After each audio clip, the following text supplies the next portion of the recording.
لاہور کے دروازے میں داخل ہوئے، تھوڑا سا آگے گئے، آبادی میں پہنچے، دیکھا ایک جنازہ جا رہا ہے، خلق خدا کا ہجوم ہے، پوچھا جنازہ کس کا ہے؟ کہا میرا حسین زنجانی کا۔ آپ فوراً سمجھ گئے یہ تو میرے پیر بھائی ہیں جن کی ڈیوٹی پر مجھے میرے پیر صاحب نے بھیجا ہے۔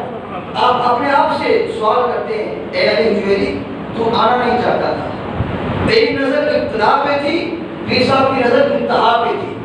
اللہ اکبر۔ آپ جنازے میں شامل ہو گئے، ساتھ چلتے گئے، جا کے ایک مقام پہ جنازہ رکھ دیا گیا۔ ویسے اس اجتماع کے اندر ہر بندہ ہی جنازہ پڑھانے کی اہلیت رکھتا تھا، اس بات کو جانتا تھا، مسئلہ جانتا تھا، لیکن یہ کوئی عام جنازہ تو ہے نہیں، عام جنازہ نہیں ہے، اللہ کے ولی کا جنازہ ہے، غوث کا جنازہ ہے، اس لیے ہر بندہ نہیں پڑھا سکتا۔ تصاوی صفوں میں کھڑے اپنی گردن کو جھکا کے اور افسوس کر رہے کہ میرے پیر صاحب، میرے پیر بھائی کا انتقال ہو گیا، میں ان سے ملاقات نہیں کر سکا، ظاہری طور پہ کھڑے ہیں۔ اب آپ سب کے لیے اجنبی تھے، نئے آدمی تھے، چہرہ آپ کا چمک رہا تھا قرآن کے ساتھ، کوئی آگے بندہ بڑا ہی نہیں نماز جنازہ پڑھانے کے لیے۔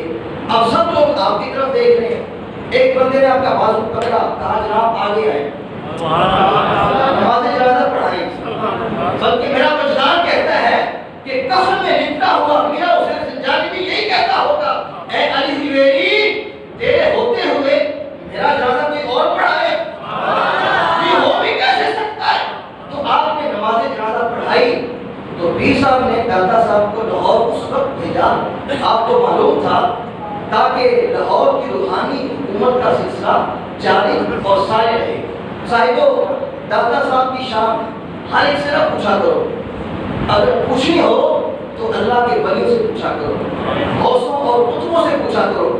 حضرت امام ربانی، حضرت مجدد الافسانی علیہ رحمہ، آپ ملفوظات شریف کے اندر لکھتے ہیں کہ حضور سیدی غوث اعظم رحمۃ اللہ تعالیٰ علیہ، آپ نے اپنی زندگی میں کئی مرتبہ اس بات کا اظہار کیا کہ کاش داتا صاحب میرے زمانے میں ہوتے، میں ان کا مرید بنتا، داتا صاحب میرے زمانے میں ہوتے، میں ان کی بیعت کرتا۔ اللہ اکبر، کتنی بڑی شان اللہ نے داتا حضور کو عطا فرمائی ہے۔ تو آپ ذرا فرق دیکھیے داتا صاحب اور باقی بزرگوں کے اندر، فرق دیکھیے۔ حضور سیدی غوث اعظم رحمۃ اللہ تعالیٰ علیہ، آپ صاحب اولاد بھی ہیں، آپ کے مریدین اور شاگردوں کا سلسلہ بھی جاری ہے۔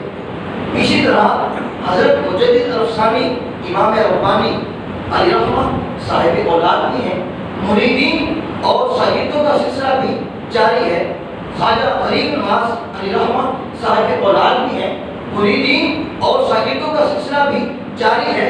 باقی تمام اولیاء کرام جن کے سلسلے جاری ہیں، ان کی پیچھے اولاد موجود ہے، ان کے شاگرد بھی ہیں، مریدین بھی ہیں، لیکن پوری ملک کے ولایت کی تاریخ میں یہ مقام صرف داتا صاحب کو حاصل ہے۔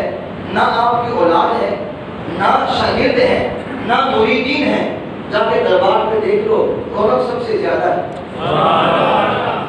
جا کے آج دربار پہ دیکھ لو، میلہ لگا ہوا ہے، رونق سب سے زیادہ ہے۔ داتا صاحب نرانے والی ہیں، ولایت میں بے مثال منصب پر فائز ہے۔ اللہ اکبر۔ اور اپنے آپ کو چھپانے والے، نبیوں میں جس ہستی نے اپنے آپ کو چھپایا ہے وہ میرے اور آپ کی آقا مولا ہے، اور ولیوں میں جس نے اپنے آپ کو سب سے زیادہ چھپایا ہے وہ داتا صاحب ہے۔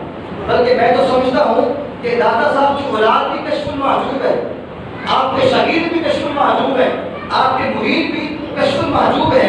تو جتنے بھی یہ اولیاء اللہ ہیں آپ کی روحانی اولاد ہیں۔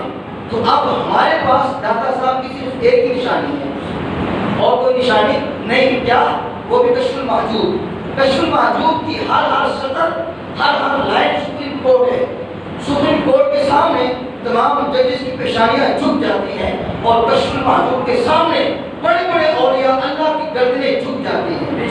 حضرت خواجہ نظام الدین اولیاء محبوب الہی رحمۃ اللہ تعالیٰ علیہ، آپ فرماتے ہیں جس کا کوئی پیر نہ ہو، جس کا کوئی مرشد نہ ہو، وہ کشف المحجوب کو پڑھا کرے، کشف المحجوب اسے پیر کا کام دے گی۔ کشف المحجوب ایسی مسترد کتاب ہے، اس کو پیر کا کام دے گی۔ اللہ اکبر. تو جناب یہ میری آخری باتیں ہیں. ہم داتا کو بامانہ